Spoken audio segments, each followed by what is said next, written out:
Salut, je m'appelle Vanessa et j'ai 16 ans. Dites-moi, avez-vous déjà regretté où et par qui vous êtes né? Souhaitez-vous avoir le choix avant votre naissance? Je donnerais n'importe quoi pour ça. Beaucoup de gens n'ont pas de chance dans la vie et je n'ai pas eu de chance depuis ma naissance. Regardez cette vidéo jusqu'au bout et vous apprendrez comment, étant né dans une famille pauvre, vous pouvez devenir le président de votre pays. Je suis née dans une famille très pauvre. Mes parents avaient à peine assez à manger, alors ils passaient tout leur temps au travail. Ma mère était femme de ménage dans un hôpital local pour les pauvres, et mon père était préposé au stationnement dans un supermarché. Il n'y avait pas d'argent pour l'école, alors j'étais chargée de l'éducation de mon jeune frère. Nous vivions dans un quartier pauvre, et il semblait que tout le monde ici était content de tout sauf moi. Les gens ne voulaient rien changer, et se contentaient de ce qu'ils avaient, et ont même empiré les choses. Mes compagnons ne voulaient pas apprendre. Ils iraient juste dans la rue, sans rien faire, et se livraient à des petits vols. C'est pourquoi je n'ai pas eu beaucoup de contact avec eux. Et j'ai passé tout mon temps libre à lire des livres que j'ai trouvés dans une décharge et à regarder les informations et les programmes politiques à la télévision. Cela m'avait toujours intéressé. Par conséquent, j'ai essayé de comprendre le sujet afin qu'un jour je puisse me tenir au pouvoir et changer les inégalités dans la société. Mon jeune frère, Richard, ne partageait pas mon amour de la politique et du changement. Je n'arrêtais pas de lui dire de ne pas jouer avec les méchants. Mais Richard ne m'a jamais écouté et a rejoint un gang local de voyous. Avez-vous déjà rencontré une injustice dans votre vie, quand on obtient tout et que vous n'obtenez rien? Un jour, la police nous a appelés et nous a dit qu'il était à leur poste. Quand nous sommes arrivés, nous l'avons trouvé assis derrière les barreaux. Il ne voulait pas nous dire ce qui s'était passé, mais le policier nous l'a dit. Il s'est avéré que ses soi-disant amis l'ont persuadé d'aider au vol du téléphone. Lorsqu'une voiture chère passait, ils ont prétendu que l'un d'eux avait été renversé. Et pendant que le chauffeur comprenait ce qui se passait, Richard a dû voler le téléphone de la voiture. Mais le conducteur a compris et a attrapé Richard et ses amis se sont enfuis. La police a laissé partir mon frère, mais mes parents ont dû payer avec tout l'argent que nous avions. J'étais incroyablement en colère contre mon frère. Je l'ai prévenu. Il savait à quel point la vie était difficile pour nous. Alors quand il est venu s'excuser, je me suis détournée de lui et j'ai décidé de ne plus lui parler. Je laisserais vivre comme il l'entendait s'il n'écoutait pas mes conseils. C'était le soir. Comme toujours, je regardais une émission politique quand j'ai soudain entendu mes parents parler. Les voisins avaient déjà donné leur deuxième enfant à un orphelinat parce qu'ils n'avaient rien pour le nourrir. C'était cruel pour l'enfant. Pourquoi ne pouvait-il pas vivre avec ses parents? Et pourquoi personne ne leur donnerait-il de l'argent pour récupérer leurs enfants? C'est à ce moment-là que j'ai entendu le discours du président aux infos. Ils annonçaient un concours pour les journalistes en herbe. Il était nécessaire d'écrire un article socialement significatif sur l'un des sujets les plus importants de notre époque. Et la meilleure partie était que n'importe qui pouvait participer. J'ai tout de suite su que je devais y participer. Enfin, je serais capable de faire mes preuves, de réaliser quelque chose et de me faire une place dans le monde. Et surtout, le gagnant recevrait une récompense monétaire. Cela signifiait que je pouvais déménager dans un quartier plus agréable et commencer ma vie avec une table rase. J'ai décidé d'écrire un article sur les inégalités sociales. Le délai était d'1 mois, alors je me suis lancée dans mon travail. Mes parents ne pouvaient pas surveiller mon frère à cause du travail, alors ils m'ont dit de ne pas me remplir la tête d'articles et de rêves inutiles, mais d'aider autour de la maison. Ça m'a mis en colère. Comment pouvaient-ils penser si étroitement? Je leur ai dit que travailler pour un sou était inutile et que nous devions agir de manière décisive si nous voulions changer quelque chose. 1 mois s'est écoulé. J'ai renoncé à eux, à mon frère, à la maison, et j'étais constamment occupée avec mon article. Pendant ce temps, les voisins ont donné un autre enfant à un refuge, et ce fut la dernière goutte. J'ai finalement décidé que je ne pouvais plus rester dans cet endroit terrible, et dans ma tête, j'imaginais déjà une belle maison, de bons voisins et un réfrigérateur plein de nourriture. Quand j'ai fini l'article, je suis allée au bureau des admissions pour le soumettre pour examen. J'aurais pu utiliser un ordinateur, mais je n'en avais pas. Et là, ça s'est avéré terrible. Pour participer au concours, vous ne deviez pas seulement soumettre un article, nous devions le rendre public avec un témoin. J'ai utilisé le cas de Richard comme exemple dans mon article. Il pourrait donc être le seul témoin. Mais je ne lui avais pas parlé depuis plus d'un mois. Pendant ce temps, il a recommencé à communiquer avec ses gars et est devenu complètement incontrôlable. Mais j'ai décidé d'essayer. Je suis allée vers lui et lui ai demandé d'être mon témoin. Mais au lieu d'aider, j'étais condamnée. Il s'est indigné que je vais parler à tout le monde de son crime honteux.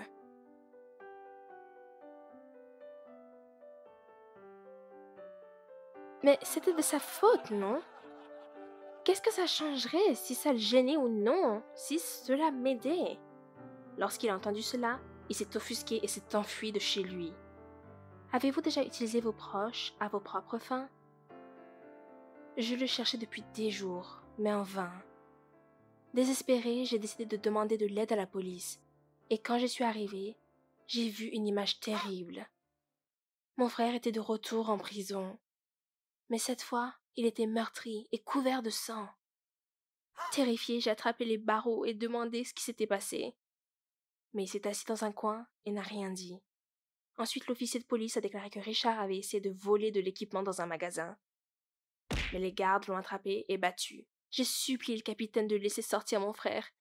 Mais le capitaine a dit pas d'argent, pas de liberté. Tout ce que j'avais à faire était de rentrer chez moi. Et il y avait une surprise inattendue qui m'attendait. Mon article a été approuvé et j'ai atteint la finale qui était aujourd'hui. J'ai immédiatement couru au concours. Sur le chemin, j'ai réalisé que j'avais des vêtements d'une mendiante, avec des cheveux ébouriffés et non lavés. Quand je suis arrivée, j'ai essayé de me nettoyer, mais ça ne s'est pas amélioré. Il y avait des enfants riches dans la compétition et ils me faisaient ressembler à des déchets. C'était mon tour. Je suis montée sur le podium et j'ai commencé à lire mon article. J'avais honte de mon apparence et du fait que mon seul témoin était assis au poste de police. Alors j'essayais de ne pas regarder dans la foule. Je ne voulais pas voir des gens me juger et se moquer de moi. J'étais tellement désolée pour moi-même que je ne pouvais pas le supporter et j'ai décidé de simplement raconter l'histoire de ma vie. Une famille pauvre, des voisins, un frère en prison. Je ne me souciais plus du concours. Je voulais juste parler.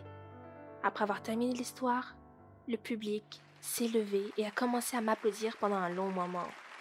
Et à la fin, j'ai gagné, car j'ai parlé du fond du cœur et j'ai remarqué ce que les autres n'ont pas remarqué.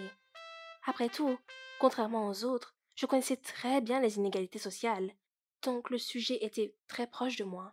Après avoir reçu l'argent, j'ai immédiatement couru chez moi. En cours de route, j'imaginais faire mes valises, déménager dans un autre quartier et acheter une maison, aller à l'université et comment ma vie serait devenue belle. Mais quand je suis rentrée dans la maison, j'ai vu mes parents sangloter de chagrin. Mon frère avait un besoin urgent de chirurgie.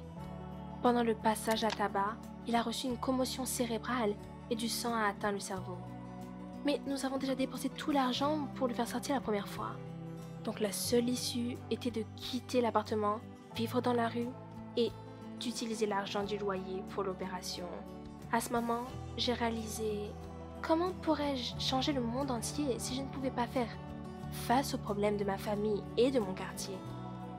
Donc j'ai donné une partie de l'argent pour faire libérer mon frère, pour qu'il soit soigné à l'hôpital et j'ai donné l'autre partie aux voisins pour emmener leur enfant, leur faisant promettre qu'ils trouveraient du travail et nourriraient leur fils. J'étais de retour dans la même position qu'au début, sans argent ni changement. Mais je n'allais pas abandonner. J'ai rassemblé tous mes pères et leur ai demandé d'aider à nettoyer la zone des ordures afin qu'elle ne ressemble plus à une décharge. C'était la seule chose que je pouvais faire. Étonnamment, les enfants ont accepté. Nous avons passé une semaine entière à le faire avec la sueur de nos fronts. Un journal local l'a remarqué et a écrit un article sur la façon dont les adolescents pauvres ont aidé l'État de leur propre initiative. Les autorités ont donc découvert nos activités et alloué de l'argent pour le travail. Après cet article, les enfants ont commencé à m'appeler notre président. C'est alors que j'ai réalisé que pour réparer le monde entier, vous devez d'abord commencer par vous-même. et votre environnement. Après tout, c'est le monde qui m'entoure. J'ai pris soin de l'éducation de mon frère et lui ai proposé à lui et à son gang de nettoyer les ordures de la région pour une somme modique afin qu'ils n'aient pas la moindre envie de voler. Et ils ont accepté avec plaisir car ils n'avaient jamais été payés auparavant. J'ai été invitée à travailler comme journaliste pour un journal étudiant local. Ils ont lu l'article que j'ai préparé pour le concours et l'ont beaucoup aimé. Alors maintenant, je vais gagner de l'argent et aider ma famille. Si vous aimez la vidéo, veuillez aimer et vous abonner à notre chaîne et n'oubliez pas de commencer petit. Bonjour à tous, je m'appelle Nicole et j'ai 18 ans. Dites-moi, avez-vous des traits particuliers dans votre apparence, quelque chose qui vous gêne vos parents? Regardez cette vidéo jusqu'à la fin et apprenez comment obtenir des mains de fer et comment apprendre à vivre avec elles. J'ai fait tomber la mâchoire des médecins et des assistants à la naissance. Mon avant-bras droit était manquant. Je ne sais pas exactement pourquoi, mais en tout cas, je n'ai pas eu de main droite de toute ma vie. J'étais très timide à ce sujet et j'ai supplié mes parents de me donner une prothèse pour que je sois comme les autres enfants normaux et que j'ai entendu en réponse « Ma fille, non, nous n'avons pas l'argent pour ça. Tu ne peux pas. » Ma mère a essayé de me convaincre que c'est normal, qu'on peut s'adapter à tout. Bien sûr, elle peut s'adapter parce que non, elle n'a pas de main. J'ai été intimidée à l'école et pas les filles, elles étaient géniales. Mais les gars se moquaient constamment à distance et disaient que c'était moche. Plusieurs fois, je me suis battue et j'ai même réussi à donner un coup de pied dans le cou de quelqu'un. Ensuite, mes parents me faisaient la morale et me disaient que c'était la preuve que je n'avais pas besoin de prothèse. Comme ils ne feront que me taquiner davantage et dans une bagarre, il se cassera et nous, bon, il n'y a pas d'argent pour la changer. Je sais ce qu'il y avait derrière. Tu es déjà bizarre. Tes mains vont attirer l'attention. Pourquoi as-tu besoin d'une prothèse si nous devons encore te nourrir à la cuillère pour le reste de notre vie? Bien, vos rêves se sont-ils déjà réalisés de la manière la plus inattendue? Une fois, j'ai été renversée par une voiture. Je ne me souviens pas comment c'est arrivé. Je crois que je traversais la route et puis... Je me suis réveillée à l'hôpital et ma mère était assise à côté de moi en pleurs. Et mon père pleurait aussi. Et au lieu de ma main, j'avais un moignon enveloppé dans un bandage. Le médecin m'a tout expliqué. Il s'est avéré que la voiture ne m'a pas seulement heurté, elle m'a littéralement écrasé le bras et il était impossible de la restaurer. Pouvez-vous imaginer à quel point c'est absurde? La première chose à laquelle j'ai pensé n'était pas « Oh, ma dernière main !» Mais bien, maintenant tu ne vas pas t'en tirer comme ça. J'ai plaidé avec ma mère, j'ai présenté des arguments raisonnables à mon père. J'ai dit que des mains artificielles amélioraient leur vie aussi bien que la mienne. Et que c'était mieux au moins avec mes mains artificielles que sans elles du tout. Il ne pourrait pas discuter avec moi maintenant. Ma mère m'a demandé d'une voix tremblante combien cela coûterait. Mon père a allaité en voyant la facture. Mais ils étaient encore sous l'influence de ma triste apparence à l'hôpital et ont rapidement tout traité. L'installation a pris beaucoup de temps. Il m'a fallu encore plus de temps pour m'y habituer. Mais il est arrivé un moment où je pouvais écrire mon propre nom à la main et j'étais presque folle de joie. On m'a dit de ne pas charger mes mains pour que l'adaptation de la prothèse soit plus réussie. Mais je ne pouvais pas m'arrêter de courir et de toucher à tout. J'ai des mains, vraiment les miennes. Yay! Vous est-il déjà arrivé que vos proches ne comprennent pas vos joies et vos peines? Mes parents, pour une raison quelconque, ne partageaient pas ma joie. Mon père me louait amèrement et ma mère se détournait et se mettait presque à pleurer. Je ne savais pas ce qu'il avait. Avait-il si peur de mes mains? Voulait-il sacrifier mes mains pour leur propre confort? Qu'ai-je dû faire pour que mes parents m'aiment comme je suis devenue? Les ressentiments se sont accumulés pendant longtemps et ils ont dû trouver un moyen de s'en sortir, la solution normale. Par exemple, je suis allée nager à l'école. J'ai dû m'habituer à un nouveau sport et d'abord à nager dans le pataugeoire, mais ensuite j'ai commencé à obtenir de petits succès. J'ai également suivi des séances de thérapie pour développer mes mains. Et c'est là que j'ai rencontré Charlie. Charlie s'était fait opérer de la jambe et s'était également habitué à la prothèse. Je lui ai fait part de mon expérience. Nous avons commencé à communiquer entre nous.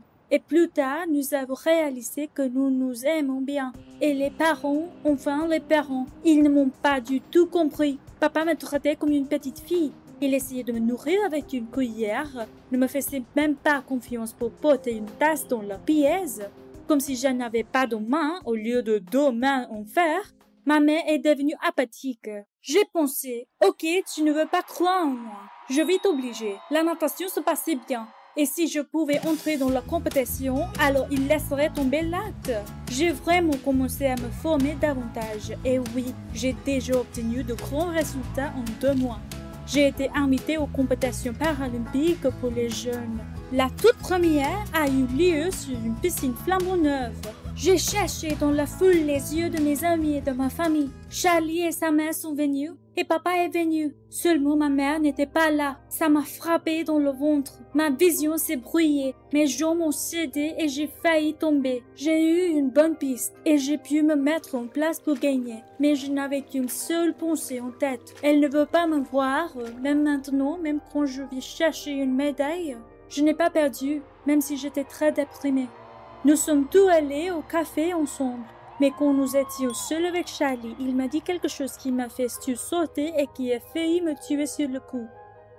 Ma mère l'a appelé et lui a dit d'arrêter de m'embrouiller la tête. Il ne voulait pas m'en parler avant la compétition pour ne pas gâcher l'ambiance. Mais comme ma mère n'est pas venue, que feriez-vous si vous découvriez que votre mère a interdit aux garçons de vous voir? Vous mettriez-vous en colère? Vous vous mettriez à crier? Essayeriez-vous de parler paisiblement? Je suis presque immédiatement rentrée chez moi et j'ai fait un énorme tapage. Ma mère s'est aussi mise à me crier dessus et dans un accès de colère, elle s'est emportée. Tu ne seras jamais normal. Ne te mens pas à toi-même. J'ai dit d'accord et j'ai fait mes valises. Il ne m'a fallu qu'un quart d'heure pour me préparer, puis je suis sortie avec mes bagages et j'ai pris le transport terrestre pour aller chez Charlie. Il était terrifié quand il m'a vu. M'a dit que je mettais trop de poids sur mes mains et je m'a aidé à porter des choses chez eux. Ma mère et mon père ont commencé à m'appeler. J'ai fini par décrocher le téléphone et je leur ai tout raconté. J'ai menacé de les poursuivre en justice pour obtenir leur émancipation s'ils continuaient à me parler. Je n'ai plus jusqu'à la fin de l'année scolaire. J'ai presque abandonné les examens, mais je les ai quand même passés et j'ai même obtenu un diplôme. Après la cérémonie, nous avons décidé de nous amuser, de prendre quelques verres et j'étais si détendue que j'ai répondu au téléphone sans regarder. C'était papa. Il m'a dit quelques mots. Ta mère a un cancer. Au début, je n'y croyais pas. C'était très malin de me faire revenir de peur que ma mère ne soit malade. Bien, ça a marché. Je me suis précipitée chez moi et j'ai immédiatement compris. Ce n'était pas du chantage, mais une véritable maladie. La tumeur a été lancée à un tel point que le médecin a décidé qu'il fallait enlever la jambe. Vous auriez dû voir ma mère à ce moment-là. Elle est restée allongée toute la nuit à regarder le plafond. Puis elle est devenue hystérique, en pleurant et en criant que maintenant elle n'était plus personne, d'une invalide pathétique et sans défense, et maintenant elle n'aurait jamais une vie normale et bien remplie. J'étais en colère, je ne suis pas idiote, et je savais qu'elle parlait aussi de moi. Je l'ai saisie brutalement par les épaules, je l'ai giflée, vous savez comme ça tourne bien avec les cybermains. Et j'ai grogné. Ok, calme-toi. Ma mère a été assez choquée pour arrêter de parler. Et j'ai parlé, j'étais tout oui. Je lui ai dit que je venais d'obtenir mon putain de diplôme du lycée, que j'avais un cours de natation et un mec cool qui m'aimait. Beaucoup d'amis, mon premier emploi que j'ai eu grâce à mes prothèses. Je n'ai pas eu de problème avec mes prothèses. Tous mes problèmes étaient dus à ma mère. Là, je l'admets, c'était moche, mais ça a dégraissé ma mère comme une seconde gifle. Elle a regardé sa jambe de nouveau. Elle a dit qu'elle ne savait pas comment vivre comme ça. Elle avait été normale toute sa vie. Je lui ai répondu que l'essentiel était de vivre. Ma mère ne me croyait pas, mais mes paroles l'ont aidée. Sa jambe a été enlevée et elle sanglotait en nous tenant par la main, mon père et moi. Mais nous avons ensuite collecté de l'argent et payé pour qu'elle se fasse installer une prothèse. En fait, ma mère commençait à réapprendre à marcher. Elle se plaignait chaque fois au téléphone de ne pas pouvoir regarder son reflet sans être dégoûtée. Je l'ai calmée et lui ai dit qu'elle était très belle et papa lui en a parlé. Récemment, ma mère est sortie pour la première fois en short. Et j'étais heureuse de sa petite victoire. Au fait, où est-elle allée en short? Regardez mes concurrents, bien sûr. Il est étonnant de voir la quantité d'odieux que les gens ont dans la tête et comment cela peut ruiner leur vie et celle de leurs proches. C'est incroyable comme les choses changent si vous aidez une personne à nettoyer un peu. Ma mère et moi avons réussi à surmonter nos préjugés. Regardez aussi vos proches. Peut-être que la compréhension mutuelle est à portée de main. Avez-vous aimé la vidéo? Mettez un like pour que YouTube la montre à vos amis. Et au fait, avez-vous pensé à vous abonner à notre chaîne et à nous envoyer vos nouvelles histoires bizarres? Salut, je suis Emma. Dites-moi, vos parents vous soutiennent-ils dans vos passe-temps et vos rêves? Ou est-ce qu'ils interdisent tout dans le monde et décident comment vous allez vivre? Ma mère est une femme très stricte qui contrôle chacun de mes mouvements. Contrairement à mon père à qui je dis tout, car il me soutient toujours. Et ma mère est même contre le fait que je joue dans un groupe de rock avec Lisa, ma meilleure amie, considérant que c'est absurde. Comment est-ce possible? J'ai décidé que je lui prouverais que ce n'était pas juste n'importe quoi. Parce que mon groupe préféré, Night Guard, venait dans notre ville. Et ils ont annoncé que celui qui leur enverrait la vidéo la plus cool avec leur performance ouvrirait le concert. Super! C'est tout ce dont j'avais besoin! J'étais également satisfaite de la nouvelle de ma mère selon laquelle elle avait été promue au travail, ce qui signifiait qu'elle devrait travailler davantage. Hurrah! Cela signifiait qu'elle me contrôlerait moins et que je serais capable de répéter autant que je le voulais. Mais même alors, elle a réussi à me briser. Mince! Avant de partir en voyage d'affaires, elle m'a donné tellement de corvées dans la maison que je ne pouvais que rêver d'enregistrer un clip vidéo. J'ai travaillé comme une esclave pendant 4 jours jusqu'à ce que Lisa m'appelle et m'invite à une fête. Elle a dit qu'il y aurait beaucoup de personnes de l'université là-bas et que nous pourrions utiliser cette fête pour enregistrer un clip vidéo. Bien sûr, j'ai accepté et j'ai couru vers mon père pour lui demander la permission, lui racontant mes rêves et la compétition. Mon père m'a soutenue, comme toujours. Il m'a laissé partir, mais à une condition. J'ai dû appeler et demander la permission à ma mère. Comme si je pouvais faire ça. Ce fut un échec complet. Alors, j'ai menti en disant que j'appellerais certainement et je suis partie, n'ayant pas tenu ma promesse. Vos parents vous laissent-ils aller à des soirées entre amis? La fête était amusante, nous avons fait une excellente performance et nos amis en ont fait une vidéo. Après cela, un gars de l'université, Jackson, est venu me voir et m'a dit que j'étais une chanteuse très cool. Je l'ai aimé immédiatement. Nous avons bavardé pendant 2 heures et Jackson a pris mon numéro et m'a ensuite demandé de danser lentement. Quelque chose avait manifestement éclaté entre nous. Et là, en m'amusant avec Jackson, j'ai remarqué la formidable silhouette de ma mère. Il s'est avéré qu'elle était arrivée plus tôt et avait découvert la fête. Ma mère a commencé à me crier dessus devant tout le monde. J'avais trop honte pour dire quoi que ce soit. Attrapant mon bras, elle m'entraîna dans la voiture. Tout le long, elle m'a grondé pour avoir perdu mon temps dans des soirées absurdes et rock. J'ai essayé de lui expliquer qu'en jouant, j'ai perfectionné mes compétences en guitare pour ne pas me tromper sur scène. Mais ma mère a dit que ce serait mieux si je continuais à étudier le piano. J'ai étudié, sauf que le piano n'était pas pour moi, et la musique rock m'inspirait vraiment. Mais elle ne voulait même pas m'écouter. Par conséquent, de peur d'être punie, je n'ai pas osé lui parler du concours et du clip. À la maison, le scandale a continué. Mon père s'est rendu compte que je n'avais pas tenu ma promesse et que je n'ai pas appelé ma mère. Mais il a décidé de me défendre et a dit que c'était sa faute et qu'il aurait dû appeler. Il voulait lui parler du concours, mais je lui ai fait comprendre avec mes gestes que non, pas maintenant. Après quelques heures, ma mère s'est calmée, mais m'a punie pour désobéissance en me forçant à nettoyer le garage.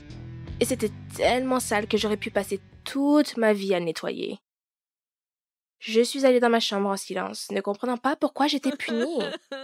En essayant de me calmer, j'ai demandé à mes amis de m'envoyer une vidéo de la fête et j'ai fait un montage de notre performance toute la nuit.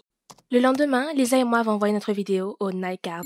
Ils ont presque immédiatement écrit que c'était la meilleure performance de tout ce qu'ils avaient obtenu et nous ont invités à ouvrir pour eux.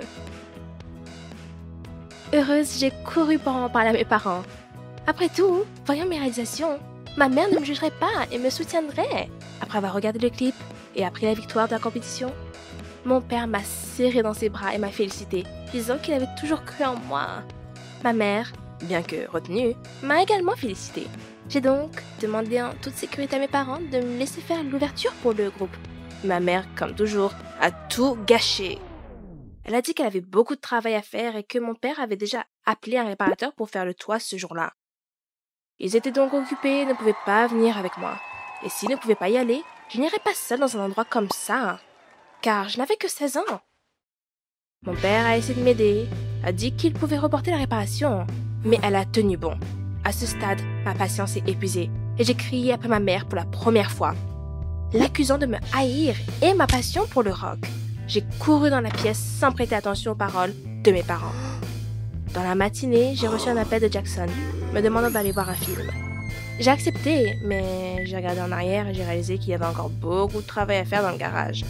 J'étais tellement en colère contre ma mère et ses inhibitions que j'ai abandonné et je suis allée à un rendez-vous. Nous avons regardé des films, marché, nous nous sommes amusés, nous nous sommes même embrassés. Oh mon Dieu! À la fin de la journée, Jackson a suggéré que je commence à sortir avec lui. C'était si rapide et inattendu. Nous nous connaissions à peine. Mais ensuite, je me suis souvenue de ma mère, de ses reproches et de sa haine pour tout ce que je faisais. Et j'ai accepté d'être la petite amie de Jackson. Je me sentais en sécurité avec lui. Chez moi, j'ai tout de suite remarqué que quelqu'un ouvrait mes messages sur l'ordinateur. Qui d'autre pourrait-il être à part maman? J'étais furieuse. Je voulais tout lui dire, mais elle m'a dit, comme d'habitude, que je sortais avec un homme plus âgé et que je n'avais pas nettoyé le garage. Alors maintenant, j'étais grondée pendant 1 semaine. Mon père a essayé de me protéger et a dit que lire les messages des autres était mauvais. Il était toujours de mon côté. Mais ma mère l'a également agressé en disant qu'il était responsable de mon style de vie désordonné. J'allais bien, mais elle n'a pas osé toucher à mon père. Alors je ne pouvais pas le supporter. J'ai traité de tyran qui ruinait nos 2 vies. J'ai pris ma guitare, mon sac à dos et j'ai quitté la maison. Mon père a essayé de me rattraper, mais en vain. J'ai appelé Lisa et lui ai dit ce qui s'était passé. Mon amie a proposé de me laisser rester avec elle, d'autant plus que ses parents étaient en vacances. Peut-être que ma mère aurait peur et se calmerait. J'ai dit à mon père que j'étais en sécurité, mais je ne rentrais pas encore à la maison. Le lendemain, je suis allée me promener avec Jackson. Nous avons conduit sa voiture jusque tard dans la nuit. Et à la fin de la journée, nous avons regardé le coucher du soleil du haut de la ville. Je ne m'étais jamais sentie aussi bien.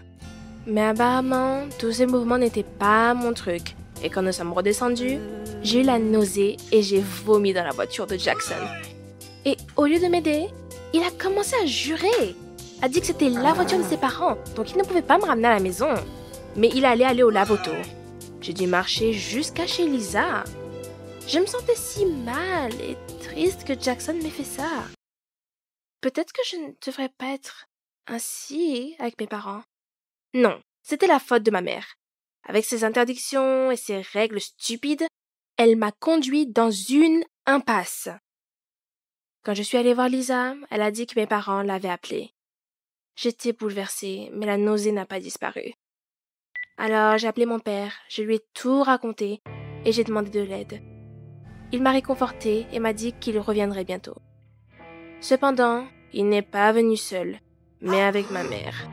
Elle était furieuse et quand elle a découvert que Jackson était de cette fête, elle m'a ramenée à la maison.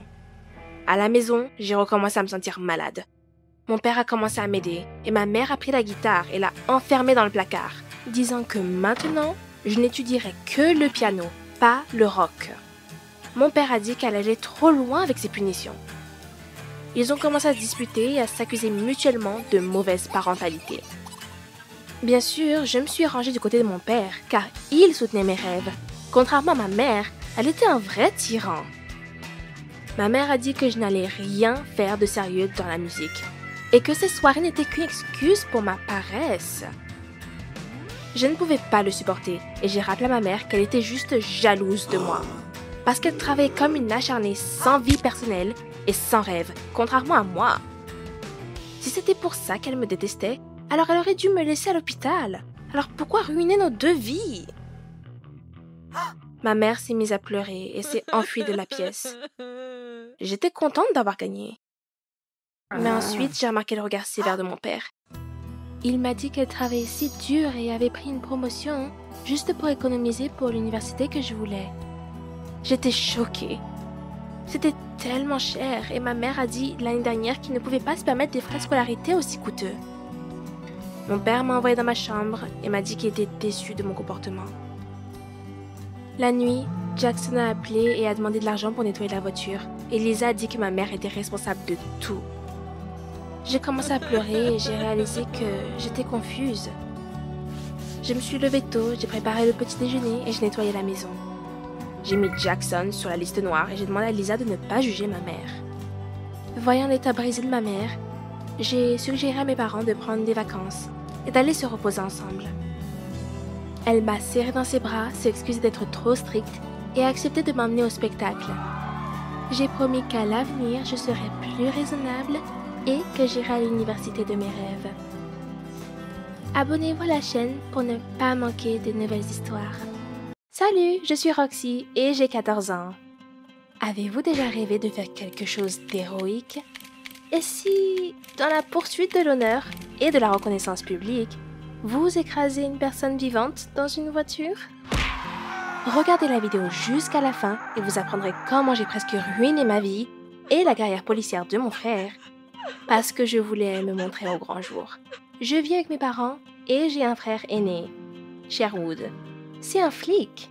Je l'aime parce qu'il a réalisé mon rêve. Oui, la criminologie est très intéressante et chaque jour après le travail, je demande à mon frère de me parler d'une autre tâche. J'ai lu beaucoup de choses sur toutes sortes de crimes, en particulier les détectives. Ils sont tellement détaillés sur la psychologie des criminels et les vrais motifs. Bien sûr, chaque flic doit savoir conduire une voiture. Et j'ai souvent demandé à mon frère de m'emmener hors de la ville et de m'entraîner. Un jour, je serai aussi flic. Alors un jour, j'ai eu une chance. Nous avons appris que nos voisins ont été presque volés pendant la nuit.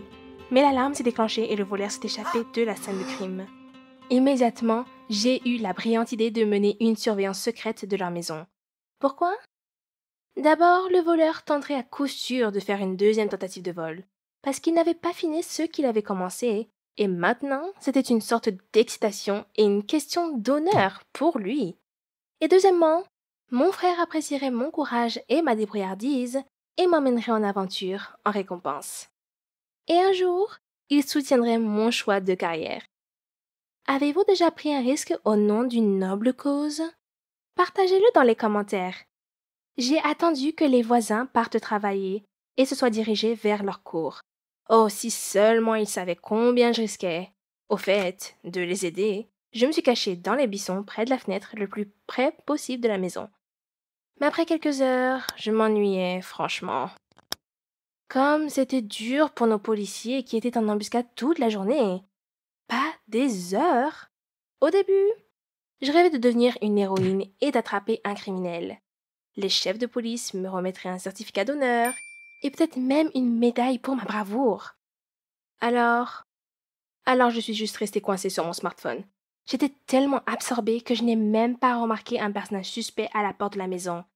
Il agissait très étrangement, regardant autour de lui, essayant d'éviter d'être remarqué. À ce moment-là, j'ai ressenti une forte poussée de chaleur dans ma poitrine et mon estomac a commencé à devenir froid. Mon cœur battait fort et mes paumes étaient si moites que même mon smartphone a presque glissé lorsque j'ai commencé à filmer. Après tout, la caméra était une preuve directe du crime commis. Le criminel était rusé. Il est venu comme un simple invité. Il est allé à la porte d'entrée et a sonné. Quand il s'est rendu compte qu'il n'y avait personne à la maison, il a fait le tour de la maison. Encore quelques mètres et le voleur me serait tombé dessus. J'avais tellement peur qu'il remarque ma silhouette. J'ai même arrêté de respirer et mes yeux se sont assombris. Mais le criminel s'est arrêté à la gouttière et a grimpé jusqu'à la fenêtre du 2e étage. Ah ah!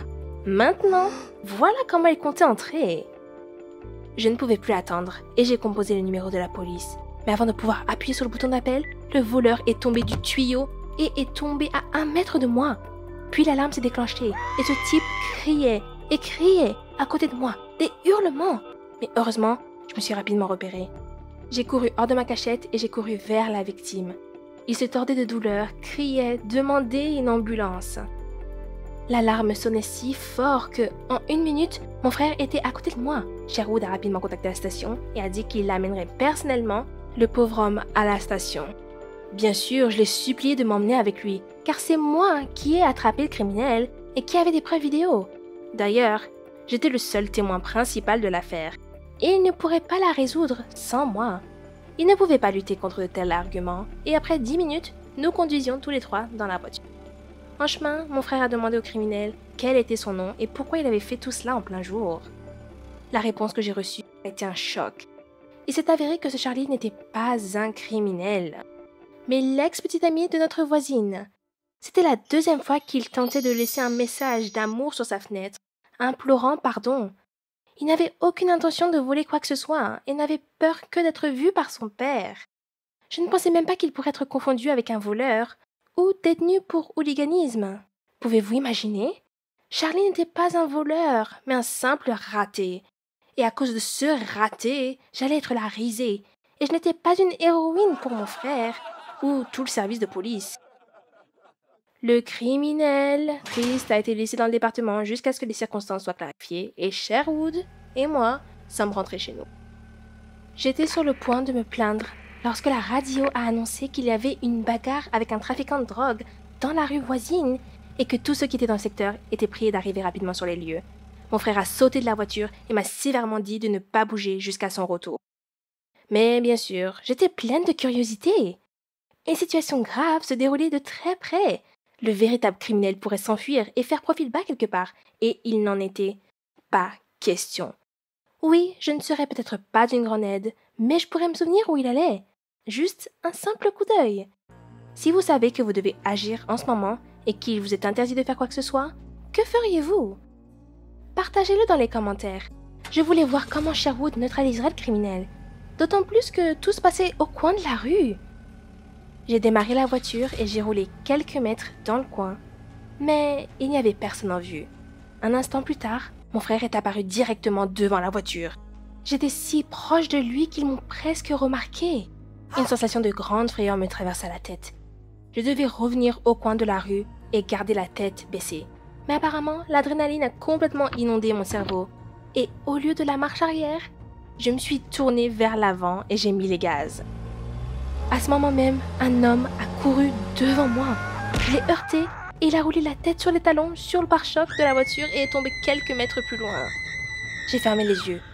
Tout était confus autour de moi. J'ai arrêté d'entendre. Mon frère criait quelque chose, mais je ne comprenais pas un mot. L'homme, allongé sur le trottoir, il était le centre d'attention. Il respire ou pas? Il respire ou pas? C'est tout ce que je voulais savoir. Puis mon frère a couru quelque part, une ambulance est arrivée, l'homme a été mis sur une civière et emmené. S'il ne le couvrait pas d'un drap, alors il était vivant. Puis je sentis une forte secousse tandis que Sherwood me secouait par les épaules. Par des cris inarticulés, j'ai appris que j'avais frappé le trafiquant de drogue et que maintenant mon frère aurait de sérieux problèmes au travail. Qu'il pouvait non seulement être radié et licencié avec honte, mais aussi emprisonné pour négligence. Effectivement, une autre patrouille est arrivée peu de temps après et a emmené Sherwood, mais la voiture accidentée est restée là où l'équipe du laboratoire du crime avait travaillé. J'ai marché jusqu'à la maison. Une pensée inondait ma tête. 2 tentatives de participer à des aventures policières avaient échoué l'une après l'autre en disgrâce. J'ai failli tuer un homme. Mon frère était sur le point de perdre son emploi préféré, le travail d'une vie. Et il pourrait même être mis en prison ou condamné à une énorme amende. Notre famille n'avait pas beaucoup d'argent. Et c'était entièrement ma faute, la mienne. Je n'avais pas le droit de rentrer chez moi. Je me suis retournée et j'ai couru au poste de police pour sauver mon frère. Je devais faire quelque chose pour rétablir la situation. J'ai pris d'assaut le bâtiment, je me suis précipitée devant la sécurité et tout en larmes et en bave, j'ai accouru dans le bureau. De la porte, j'ai admis que tout était de ma faute et que mon frère m'a dit de rester dans la voiture. Et je ne l'ai pas écouté et j'ai roulé au coin de la rue. Cela m'a rendue encore plus nerveuse et je suis tombée à genoux, suppliant de le laisser partir et de m'accorder tout service communautaire et toute peine. Quand j'ai repris mes esprits, j'ai vu Sherwood assis à son bureau, dans le bureau, et d'autres employés me fixaient comme si j'étais un fantôme. Il s'est avéré que Sherwood avait déjà été dénoncé aux autorités et tout s'est résolu plus ou moins normalement. Une pénalité et plusieurs heures de travail supplémentaires.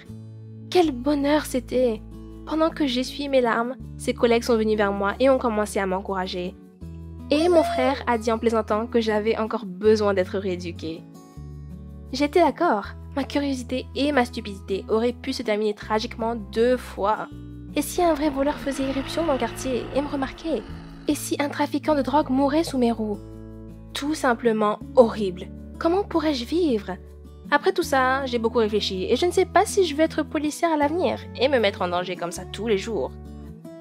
Vous devriez penser à votre profession plus en détail. Quant à ce trafiquant de drogue, je suis très désolée pour lui parce que je l'ai heurté et lui ai fait beaucoup de mal. Mais Sherwood a dit qu'il était déjà sur la voie de la guérison et que mon erreur ne le sauvera pas de prison. Vous avez aimé mon histoire? Tout j'aime me rendra heureuse. Abonnez-vous à notre chaîne et cliquez sur l'icône en forme de cloche pour éviter de manquer de nouveaux épisodes. Passez une bonne journée et soyez prudents. Salut, je suis Lisa et j'ai 18 ans. Dites-moi, vous êtes-vous déjà fait kidnapper? On vous a emmené à un endroit inconnu? J'espère que non, car tout cela m'est arrivé à moi. Et je dois avouer que je n'ai jamais eu aussi peur de toute ma vie. Visionnez cette vidéo jusqu'à la fin et vous découvrirez comment un tour de taxi a changé toute ma vie. Je viens de graduer du lycée récemment et je suis allée à un collège à New York. Je ne suis pas déménagée là seule, mais avec ma mère. Je ne voyais jamais mon père. Quand j'étais jeune, j'essayais souvent de convaincre ma mère de me dire qui était mon père. Cependant, chaque fois que je lui demandais, elle faisait semblant de ne pas entendre. Au collège, je suis tout de suite devenue amie avec John et Angela. Nous avions tant de choses en commun. Mais ce qui nous liait ensemble le plus était que nous aimions tous la danse. Je m'y intéressais depuis que j'étais très jeune, mais en aidant ma mère et en étudiant. Je n'avais jamais de temps libre. En arrivant chez moi, j'ai immédiatement dit à ma mère que j'avais décidé de commencer la danse. Je croyais qu'elle serait heureuse et qu'elle me supporterait, mais elle a commencé à me gronder. Elle m'a défendu de danser. J'étais complètement sous le choc. Pourquoi réagissait-elle de la sorte? Quand j'ai essayé de lui demander pourquoi elle agissait ainsi, elle m'a simplement répondu « non ». Est-ce que vos parents vous ont déjà rejeté de la sorte sans explication? Le jour d'après, j'ai tout raconté à mes amis. Ils étaient très surpris, mais m'ont dit que je devrais danser en secret dans le dos de ma mère. Alors, nous avons décidé de faire semblant que nous jouions au basket. Et si ma mère me demandait quoi que ce soit sur le sujet, mes amis étaient de mon côté. Cela fait de ça maintenant une demi-année. Depuis tout ce temps, ma mère n'a toujours pas réalisé que je dansais en cachette.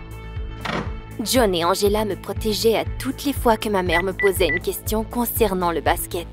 Et même notre enseignante de danse a offert de jouer le jeu en téléphonant à ma mère et faisant semblant d'être mon coach de basket. Elle parlait à ma mère de tous mes accomplissements sportifs et disait à ma mère combien j'avais un avenir prometteur dans le monde du sport. Ouais, c'est ça. Et tout allait bien, mais récemment, j'ai appris quelque chose d'étrange. Un jour, ma mère est allée en ville pour faire les courses et j'ai décidé de faire le ménage pour lui faire une belle surprise. En rangeant des articles dans le garde-robe, j'ai trouvé une vieille boîte d'albums photos. Et le premier album sur lequel j'ai mis la main m'était tout à fait inconnu. Il était rempli de photos de ma mère en compagnie d'un homme. Presque toutes les photos les montraient en train de danser. Malheureusement, je ne pouvais pas voir le visage de l'homme, car on avait découpé son visage sur chaque photo. Au même moment, j'ai entendu une voiture arriver. Je me suis dirigée vers la fenêtre et j'ai vu que c'était ma mère. J'ai vite remis l'album photo à sa place. Je trouvais ces photos bizarres, mais je n'aurais jamais osé demander à ma mère ce qu'elles étaient. Un jour, Angela et moi étions assis à notre restaurant préféré près du collège en attendant John. En arrivant, il déposa immédiatement une invitation à un concours de danse sur la table. C'était une compétition entre universités. L'équipe gagnante recevrait un voyage en Europe d'1 semaine. Nous étions tous heureux, mais il y avait un petit problème. Le concours était dans une autre ville et je devais trouver une excuse à raconter à ma mère. Alors, nous avons décidé d'aller chez moi et de lui dire que nous avions un championnat de basket. Nous avons appelé un taxi et nous nous sommes immédiatement dirigés vers chez moi. Pendant le tour de taxi, nous avons discuté de ce que nous dirions à ma mère, notre voyage en Europe si nous gagnions et notre chagrin si nous perdions. En arrivant à la maison, j'étais sur le point de sortir du taxi quand le conducteur agrippa mon poignet et me donna un petit bout de papier sur lequel il avait écrit son numéro de téléphone, disant que je pouvais l'appeler n'importe quand si je devais me rendre quelque part en vitesse. J'étais surprise et j'étais un peu craintive. Mais j'avais la tête ailleurs. J'ai donc pris le papier et je suis partie. À la maison, ma mère nous a accueillis chaleureusement. Elle nous a fait à dîner, elle a mis la table et nous nous sommes assis et avons parlé de toutes sortes de sujets différents. Après nous être fait quelques signes secrets, nous avons saisi notre chance et nous avons décidé de parler du championnat de basket à maman. Nous avons même téléphoné à l'enseignante pour confirmer le tout. Ma mère était d'accord, mais elle a dit qu'elle m'accompagnerait. Nous ne nous attendions pas à ça. Alors, pour les 20 minutes qui ont suivi, nous avons essayé de la convaincre de ne pas venir. Mais tout s'est terminé lorsque John s'est exclamé « Oh mon Dieu, mais tu ne t'intéresses même pas à notre danse !» Tout le monde est devenu silencieux. Au début, je ne comprenais pas pourquoi je le dévisageais comme si je voulais le tuer. Cependant, tout le monde avait compris ce qui se passait et il n'a même pas eu la chance de s'expliquer, car elle a commencé à nous engueuler en nous accusant d'être des menteurs. Elle a fait sortir les 2 autres et elle a dirigé toute sa colère sur moi. Est-ce que vous avez déjà eu un secret qui a été révélé de la façon la plus stupide? Nous nous sommes querellés toute la soirée. J'ai essayé de tout lui expliquer, mais elle ne voulait rien entendre. Et puis, j'en avais assez. J'ai décidé de me diriger vers le garde-robe, j'ai pris l'album photo et je lui ai demandé pourquoi elle avait eu le droit de danser lorsqu'il était jeune, mais qu'elle me l'interdisait à moi. Je n'avais jamais vu ma mère aussi perdue et confuse. À ce moment, j'ai réalisé que l'homme avec qui elle dansait sur ces photos était mon père. J'ai commencé à la questionner sur le sujet, mais ma mère a pris l'album et m'a ordonné d'aller dans ma chambre. Maintenant, j'étais prisonnière de cette maison. Et ce fut le cas pour 4 jours. Tout ce temps, je ne pouvais pas penser à autre chose que cet album photo et mon père que je n'avais jamais vu. Et puis, j'ai mis ma main dans ma poche et je suis tombée sur le petit bout de papier avec le numéro du conducteur de taxi. Le concours de danse était aujourd'hui. Alors, j'ai décidé que je m'y rendrais. Et je me foutais bien de ce que ma mère avait à dire. J'ai poinçonné le numéro, j'ai fait ma valise et je me suis évadée par la fenêtre. Pendant le tour de taxi, je pensais à la chicane entre ma mère et moi, mes amis, mon père, et à travers tout cela, je n'ai pas remarqué que nous n'allions pas dans la bonne direction. J'ai demandé où nous allions, mais le conducteur de taxi m'a ignorée. J'étais terrifiée. Je l'ai brusqué et je lui ai demandé de s'arrêter ou que j'appellerais la police. Mais il était silencieux et continuait à conduire. Et je ne pouvais pas réellement appeler, car je n'avais plus de batterie. Je voulais sortir de cette voiture plus que tout, alors j'ai tenté d'ouvrir la porte de toutes mes forces, mais elle ne bougeait pas du tout. Puis, j'ai tenté de sauter par la fenêtre, mais le conducteur m'a retiré dans mon banc et a attaché ma ceinture. Nous sommes arrivés à une ferme. Il m'a dit de sortir de la voiture et de le suivre. Je lui ai répondu que je n'irais nulle part avant d'avoir une explication. Alors, il a pris ma main et m'amena jusqu'à la maison. En marchant, je m'imaginais le pire des scénarios. Une chambre de torture, l'esclavation ou, pire encore. Nous sommes rentrés chez lui. À l'intérieur, tout avait l'air bien propre et bien placé. Mais cela ne me faisait pas sentir mieux du tout. Il est allé vers le garde-robe à la recherche de quelque chose. J'ai décidé que c'était le moment opportun pour m'échapper.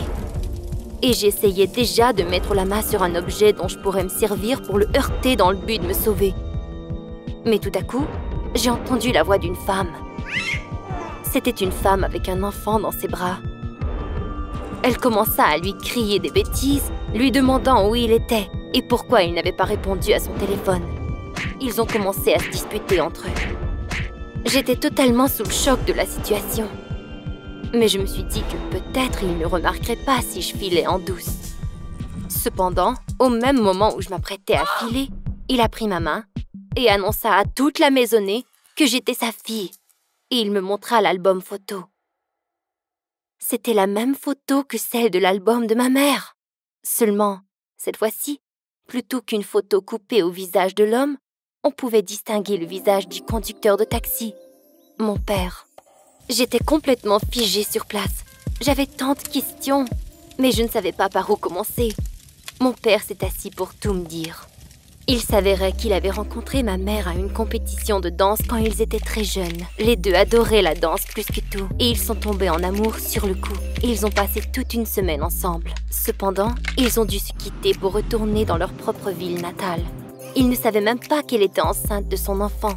Mais quand il m'avait ramenée chez moi en compagnie de mes amis ce fameux soir, il m'avait entendu parler de mon amour pour la danse. Et il s'est dit, est-ce qu'elle serait ma fille ? C'est à ce moment que j'ai compris pourquoi ma mère ne voulait pas me laisser danser. Elle avait peur que je répète la même erreur qu'elle avait commise. Mon père s'est excusé de ne pas avoir été présent dans ma vie. J'ai soupiré, soulagée, car je n'avais plus peur maintenant. Je l'ai serré dans mes bras. Je n'avais plus besoin de chercher. J'avais finalement trouvé mon père et je connaissais maintenant la vérité. Le jour suivant, en retournant à la maison, j'ai amené mon père avec moi. Ma mère était figée sur place et les deux ont rougi. Ils ont passé toute la journée à se quereller et puis à rire. Même si l'amour entre eux s'était éteint, ils étaient en mesure de se pardonner, car ils avaient réalisé qu'ils avaient toutes deux une part de responsabilité dans l'incident qui s'était passé autrefois.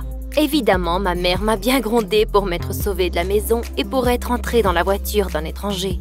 Mais maintenant, elle est calme concernant la danse. Et elle m'a même promis à moi et mes amis de nous montrer quelques pas. J'essaie fort de garder contact avec mon père. Bien sûr, je ne peux pas changer le fait qu'il a été absent toute ma vie, mais nous pouvons peut-être essayer de devenir une famille dorénavant. Merci d'avoir visionné cette vidéo jusqu'à la fin. Si vous l'avez aimée, cliquez j'aime et abonnez-vous à notre chaîne. Parlez-en à vos amis et rappelez-vous que rien n'est plus important que la famille.